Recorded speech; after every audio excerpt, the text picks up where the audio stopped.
আসসালামু আলাইকুম ভিউয়ার্স। 3 দিন আগে একটা অনলাইনে অর্ডার দিয়েছিলাম, এই যে 1 কিলো মধু আর এই যে 800 গ্রাম হলো হানি নাট।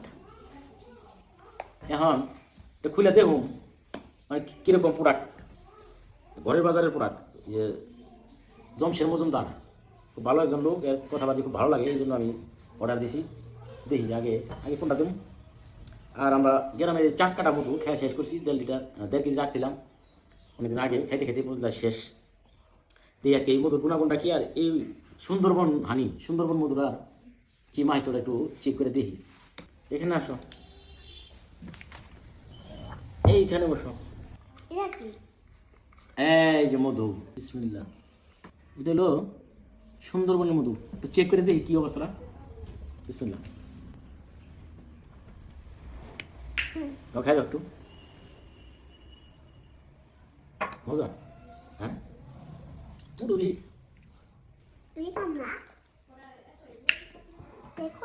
এটার ফ্লেভারটা একটু অন্যরকম, ভিন্ন স্বাদের। আমাদের দেশের যে চাকরা মধু এটা এক ফ্লেভার, এটা আরেক ফ্লেভার। সুন্দরবনের মধু তো কোনো সময় খাই নাই, এই প্রথম। এখন আমরা হানি নাটটা একটু চেক করি। অনেক সুন্দর প্যাকেজিং করে দেয়, আরও কার্টন মাটন আসলে আমি আগে হালাই দিছি।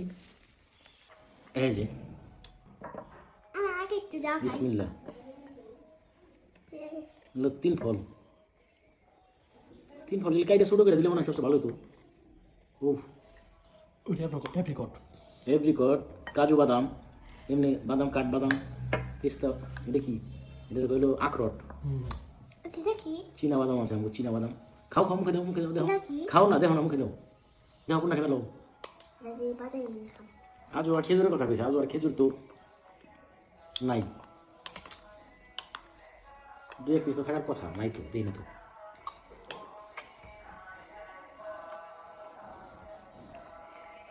ঠিক আছে, আমি যে বানাই নানান পদ্ধতি দিয়া,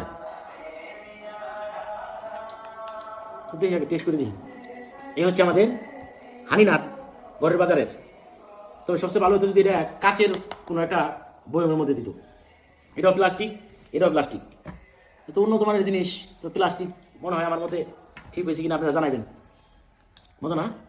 খাও দিই কোনটা মজা। এটা কি শুনটা, এটার মতো না?